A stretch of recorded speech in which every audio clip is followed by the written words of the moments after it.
Hello, everybody. SpongeBoi and Bob 414 here, and today I'm finally here to answer you guys' questions. Sorry for the long wait. I know it took longer than it needed to be, but better late than never, I suppose.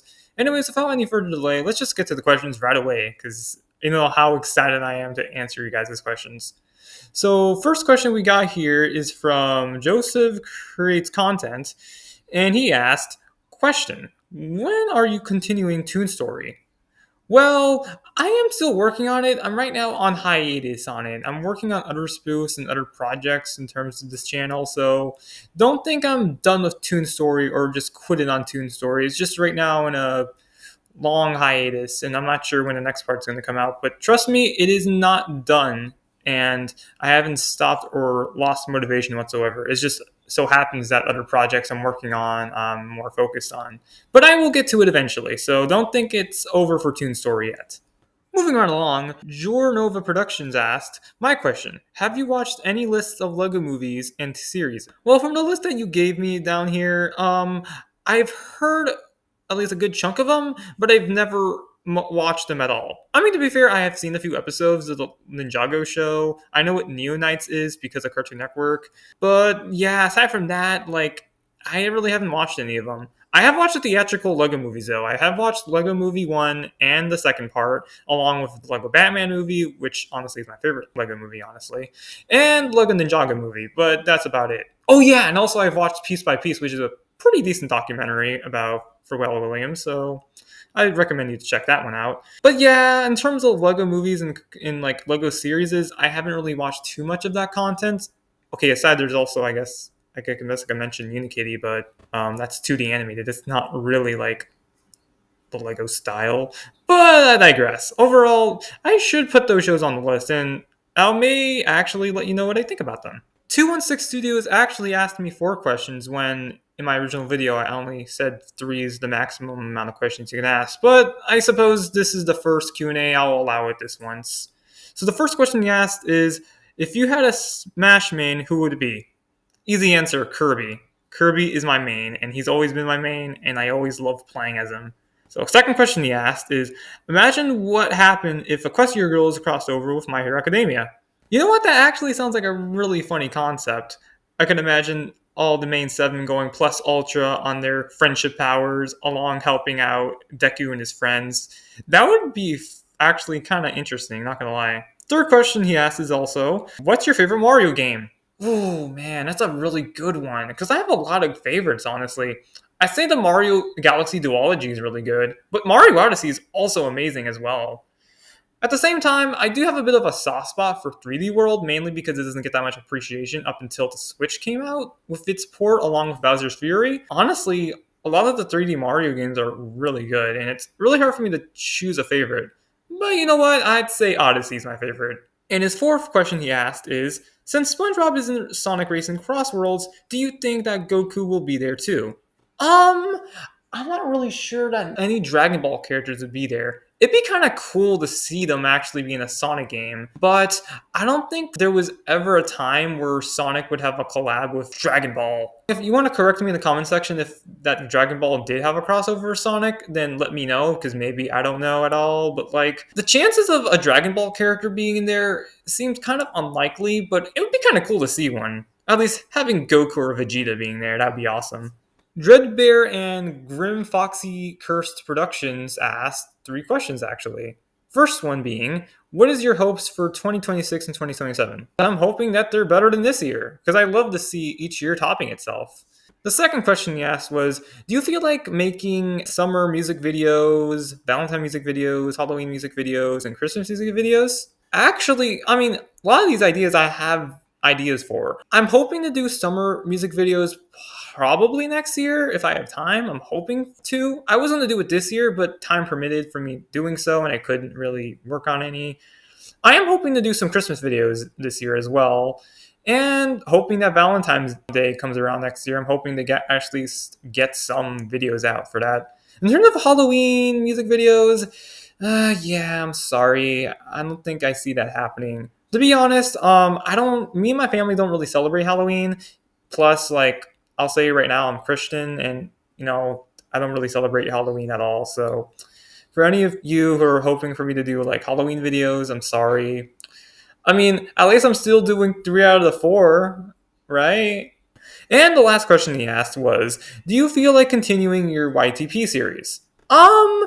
If I ever feel like making a YouTube poop. The thing is that the reason why I made the YouTube poops at the beginning of my channel was mainly because it was more me finding of what I wanted to do in my videos.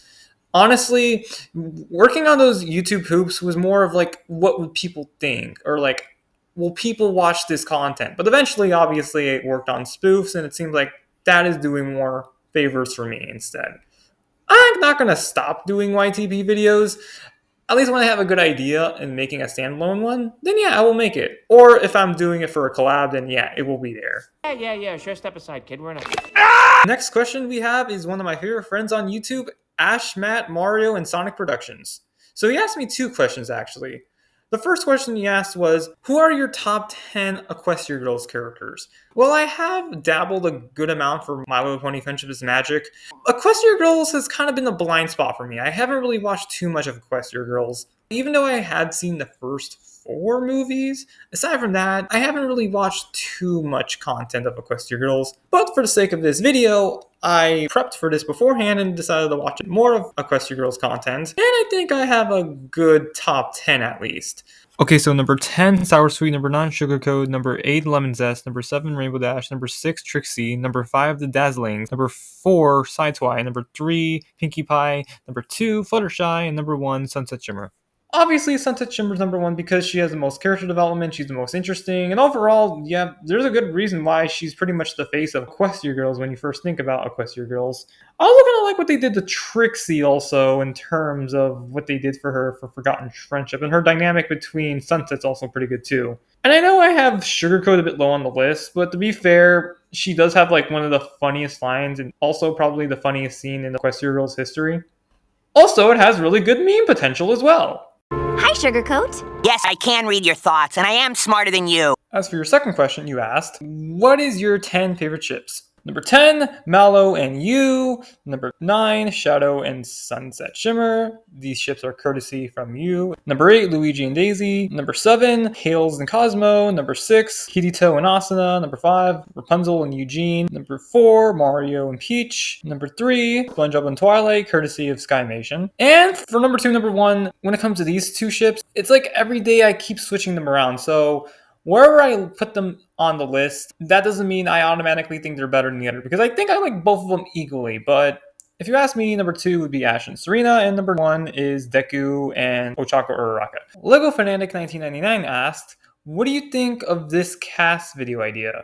Which the one he proposed to me is Star Wars Rebels. So I went through this overall list, and honestly, I'm not gonna lie, I haven't really watched Star Wars Rebels. I've heard of it, I've seen bits and pieces of it when it was on like Disney XD, I think.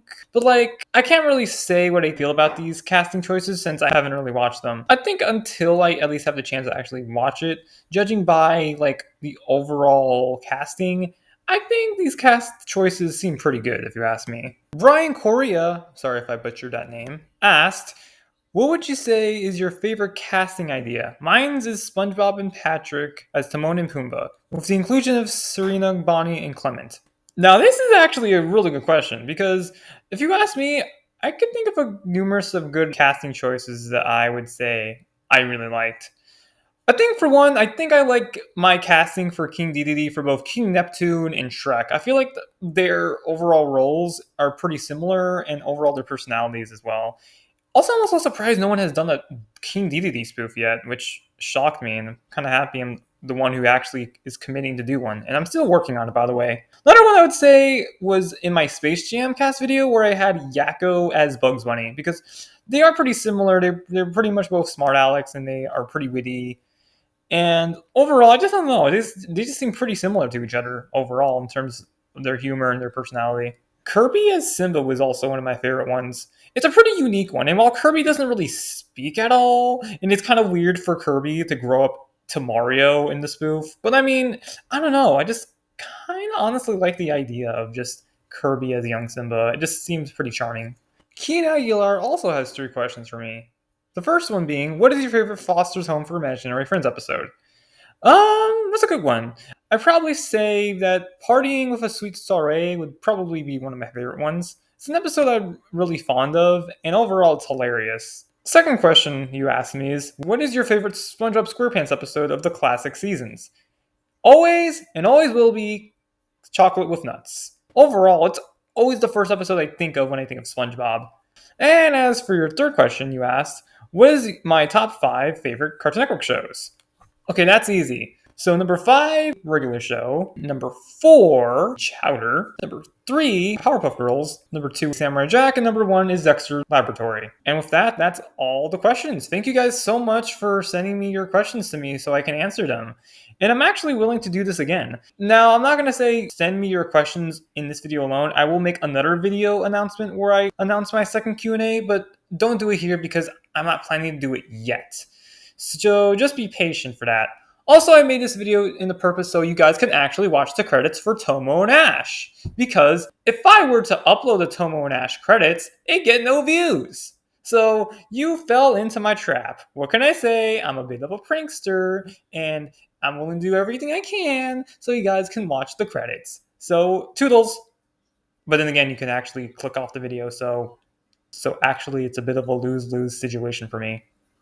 You guys could just click off the video now. If you don't want to watch the credits, it's fine. I feel like I'm an awful person now. I promise I'll never do something like this ever again.